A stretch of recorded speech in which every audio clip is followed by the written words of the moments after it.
Bismillahirrahmanirrahim. Assalamualaikum warahmatullahi wabarakatuh. Sabahul khair, sabahun nur, wa kaifa haluk? Alhamdulillah ana bi khair.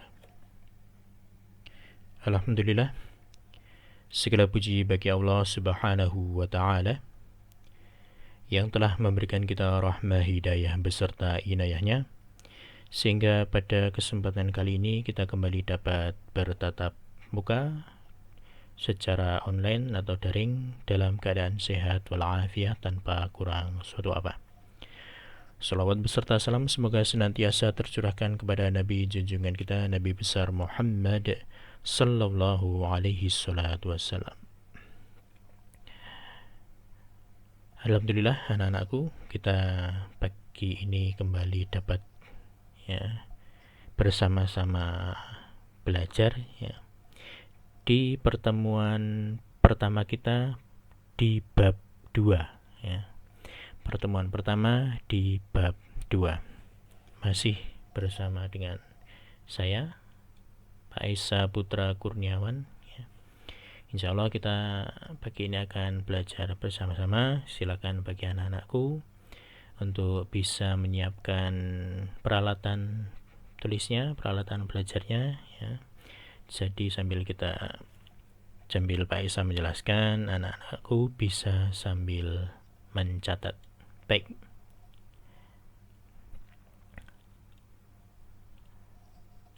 Pelajaran yang kedua. Ad-darsus tsani. Ad-darsus tsani. Pelajaran yang kedua.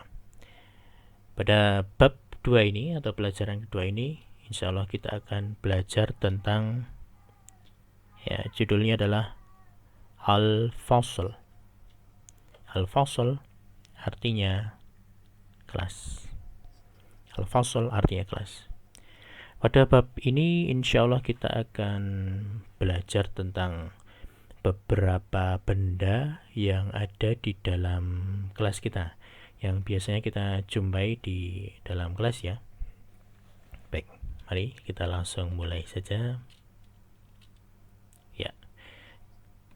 Pada pembahasan bab pertama kemarin ini sudah keluar, tapi tetap akan Pak Esa bahas, akan Pak Esa sertakan supaya anak-anakku terus bisa mengingatnya. Kata benda dalam bahasa Arab terbagi menjadi 2 menurut jenis kelaminnya. Apa saja? Tentunya anak-anakku sudah mengetahuinya. Yang pertama adalah kata benda berjenis kelamin laki-laki, atau dalam bahasa Arabnya adalah mudzakkar. Dan yang kedua adalah kata benda berjenis kelamin perempuan, atau dalam bahasa Arabnya adalah muannats. Dan sebagaimana yang telah kita pelajari bahwasanya kata benda berjenis kelamin laki-laki itu tidak ada tak marbutohnya biasanya, dan kata benda berjenis kelamin perempuan itu biasanya diakhiri dengan tak marbutoh. Tak marbutoh itu tak yang bentuknya seperti lingkaran atau lingkaran yang lonjong seperti itu ya. Baik.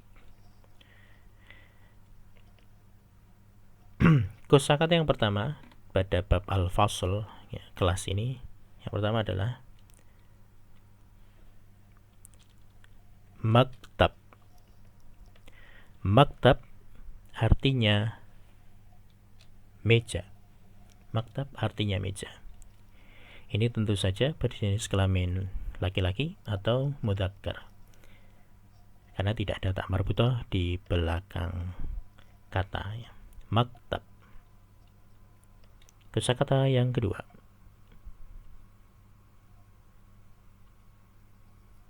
kursi artinya kursi. Kursi artinya kursi Jadi kata kursi itu berasal dari bahasa Arab, dan ini berjenis kelamin laki-laki atau mudzakkar. Kemudian bilaut. Bilaut artinya lantai. Bilaut artinya lantai. Ini berjenis kelamin laki-laki atau mudzakkar. Kosakata berikutnya, ini masih kosakata yang berjenis kelamin laki-laki ya. Kita sebutkan yang laki-laki dulu, yaitu tobashir. Tobashir. Tobashir artinya kapur. Tobashir artinya kapur. Berjenis kelamin laki-laki atau mudzakkar. Nah, kita berpindah ke kosakata yang berjenis kelamin perempuan. Yang pertama adalah sabbura. Sabbura artinya papan tulis. Berjenis kelamin perempuan karena ada tak marbutohnya di akhir kata sabbura. Berikutnya kharitah.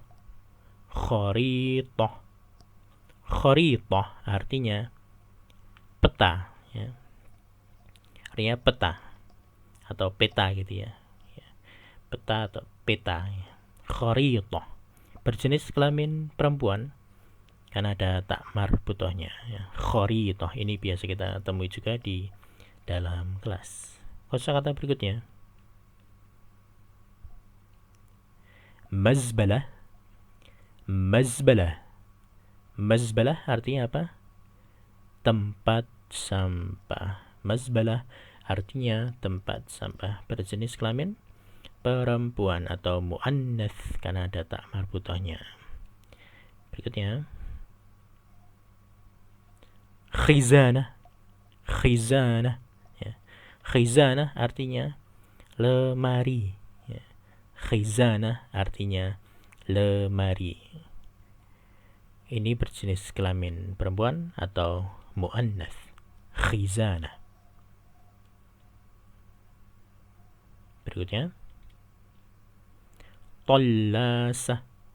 Tallasah. Tallasah artinya penghapus papan tulis ya. Berarti ini khusus ya.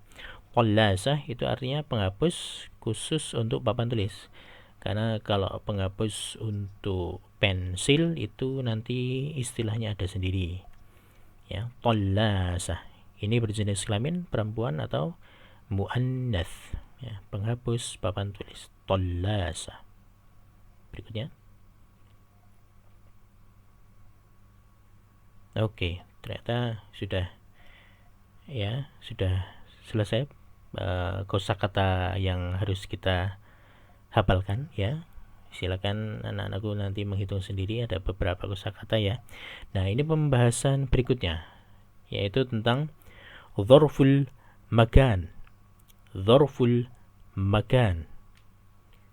Dzarf makan atau artinya adalah kata keterangan tempat. Dzarf makan. Bahasa Arabnya adalah dzarful makan. Makan itu artinya tempat. Kata keterangan tempat.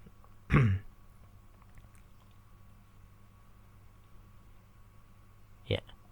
Jadi, dzarf makan ini adalah kata dalam bahasa Arab yang menunjukkan lokasi, menunjukkan tempat ya. Dan dzarf makan, kata keterangan tempat yang akan kita pelajari di bab ini cukup 3 saja, tidak usah banyak-banyak ya. Cukup 3 saja.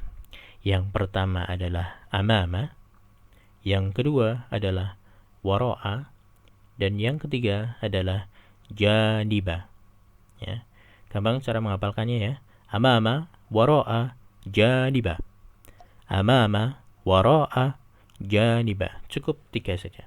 Nah, kita akan cek artinya satu demi satu, dzarf makan yang telah disebutkan ini ya. 3 saja. Yang pertama adalah amama. Amama artinya adalah di depan. Nah, ini menunjukkan tempat ya pastinya, menunjukkan lokasi atau posisi ya. Di depan. Amama. Amama. Yang kedua tadi adalah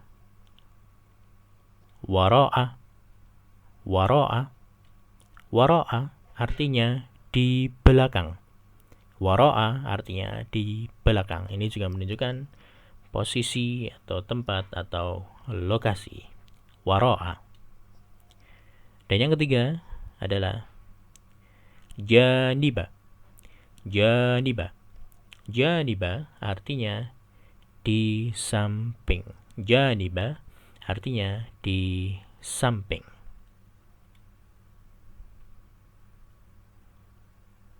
Kemudian catatan penting tentang dzaraf makan ini ya.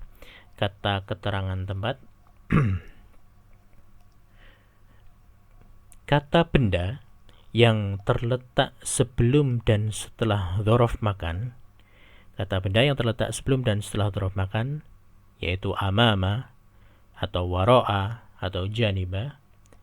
Maka kata benda tersebut diberi tambahan huruf alif dan lam di depannya. Sekali lagi, kata benda yang terletak sebelum dan setelah, ya, sebelum dan sesudah dzaraf makan, yang tiga itu yang kita pelajari, amama, wara'a, janiba, maka kata benda tersebut diberi tambahan huruf alif dan lam di depannya. Berarti seperti materi pada bab 1 kemarin ya, yaitu huruf jar ya, diberi alif lam ketika mereka didahului huruf jar. Namun ini ketika ada dzaraf makan ini, maka kata benda sebelum dan setelahnya semuanya diberi alif lam ya. Tidak hanya depannya saja atau belakangnya saja, tapi ya, kata depan dan belakangnya itu diberi alif lam kata bendanya. Contoh penggunaan dzaraf makan dalam kalimat. Contohnya seperti ini ya. Misalkan ada kata maktab dan kursi. Maktab seperti kita ketahui artinya meja, kursi artinya kursi, amama artinya di depan. Nah, kata maktab dan kursi di sini tidak ada alif lamnya. Tapi berhubung mereka diapit oleh kata amama ya, maka menjadi seperti ini. Dua-duanya diberi huruf alif dan lam di depannya. Al-maktab amamal kursi. Seperti itu ya. Al-maktab amamal kursi. Kenapa diberi alif lam? Karena ada kata amama di situ ya. Yang tadinya tidak ada alif lamnya menjadi ada alif lamnya karena dzaraf makan, yaitu amama. Meja di depan kursi ya. Meja di depan kursi. Contoh yang kedua. Masih sama kata bendanya, yaitu maktab dan kursi, namun dzaraf makannya berubah menjadi wara'a. Wara'a tadi artinya adalah di belakang. Wara'a. Wara'a. Maka ketika ada tambahan dzaraf makan di situ, pastinya diberi alif dan lam di depannya menjadi al-maktab wara al-kursi. Seperti itu ya, bisa dipahami ya, semoga. Jadi mudah sekali ya. Kalau ada dzaraf makan itu kata benda sebelum dan setelahnya diberi alif lam. Al-maktab wara al-kursi artinya meja di belakang kursi. Contoh yang ketiga. Ya, menggunakan kata janiba. Janiba tadi adalah di samping. Janiba artinya di samping. Maka ketika ada tambahan kata janiba itu, dzaraf makan yang artinya di samping menjadi al-maktab janibal kursi. Al-maktab janibal kursi. Meja di samping kursi. Seperti itu ya. Jadi sekali lagi sangat mudah. Ketika ada dzaraf makan yang berupa amama, wara'a, dan janiba ya. Amama, wara'a, janiba, maka kata benda yang muncul sebelum dan setelahnya selalu diberi alif dan lam. Seperti itu ya. Bisa dipahami semoga ya, insyaallah mudah. Nah, dan di sini ada pengecualian. Ada pengecualian ya, yaitu nama orang yang terletak sebelum dan setelah dzaraf makan ya. Dzaraf makan tadi apa? Kata keterangan tempat yaitu amama, wara'a, dan janiba, maka nama orang tersebut tidak diberi tambahan huruf alif dan lam atau al di depannya ya. Jadi ini pengecualian berbeda dengan kata benda tadi ya. Kalau khusus nama orang ya yang terletak sebelum dan setelah dzaraf makan, maka nama orang itu tidak perlu diberi tambahan alif dan lam di depannya ya. Mari kita cek contohnya. Nah, contoh di sini ada nama Hasan dan nama Umar. Hasan dan Umar. Ini dua-duanya adalah nama orang laki-laki. Di tengah-tengahnya ada kata amama. Amama artinya di depan. Amama artinya di depan. Nah, ini berarti maksudnya adalah ya, Hasan di depan Umar.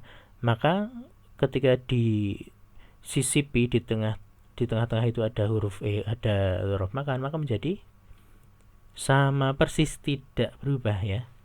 Seperti tadi pengecualiannya ya, bahwasanya nama orang jika di tengah-tengahnya itu ada huruf makan, maka tidak perlu diberi huruf alif dan lam. Jadi bukan Al-Hasan amamal Umar, tidak seperti itu ya, tapi tetap Hasan amama Umar. Kenapa tidak diberi alif lam? Karena ini adalah nama orang. Contoh yang kedua, menggunakan kata wara'a. Hasan, wara'a, Umar. Wara'a artinya adalah di belakang. Menjadi ya sama persis, tidak berubah. Hasan, wara'a, Umar, tidak ada yang berubah sama sekali, tetap ya. Dan contoh yang ketiga menggunakan dzaraf makan. Janiba. Janiba ya. Janiba artinya di samping. Hasan di samping Umar. Hasan janiba Umar, maka menjadi sama persis, tidak berubah sama sekali. Hasan janiba Umar. Seperti itu ya. Semoga bisa dipahami. Sekali lagi, kalau kata benda ya, kata benda mati berarti ya, yang tadi kita sebutkan, misalkan meja, kursi, itu jika ada tambahan dzaraf makan, kata keterangan tempat, maka kata benda tersebut diberi alif dan lam baik sebelum dan setelahnya. Namun khusus untuk nama orang, ketika ada dzaraf makan, maka nama orang itu yang muncul sebelum dan setelah dzaraf makan tidak perlu diberi alif dan lam. Seperti itu ya anak-anakku, semoga bisa dipahami. Baik, silakan anak-anakku bisa membuka buku paket halaman 30 dan 31 dan kerjakan pada bagian A dan B saja ya. Sekali lagi, silakan dibuka buku paketnya halaman 30 sampai 31 dan silakan anak-anakku kerjakan bagian A dan B saja langsung di buku paket. Nanti bisa difoto dan bisa dikirimkan melalui Classroom seperti itu ya. Baik. Terima kasih anak-anakku, syukron jazila. Terima kasih sudah mendengarkan dan menyimak penjelasan Pak Esa ya dengan baik. Semoga apa yang Pak Esa sampaikan ini bisa dipahami anak-anakku ya, bisa dipelajari kembali, diulang-ulang, dan semoga apa yang Pak Esa sampaikan ini bermanfaat. Seperti itu ya. Baik, Pak Esa tutup. Sekian, jazakumullahu khairan katsira wa barakallahu fikum. Subhanakallahumma rabbana wa bihamdika asyhadu an la ilaha illa anta astaghfiruka wa atubu ilaik. Wassalamualaikum warahmatullahi wabarakatuh.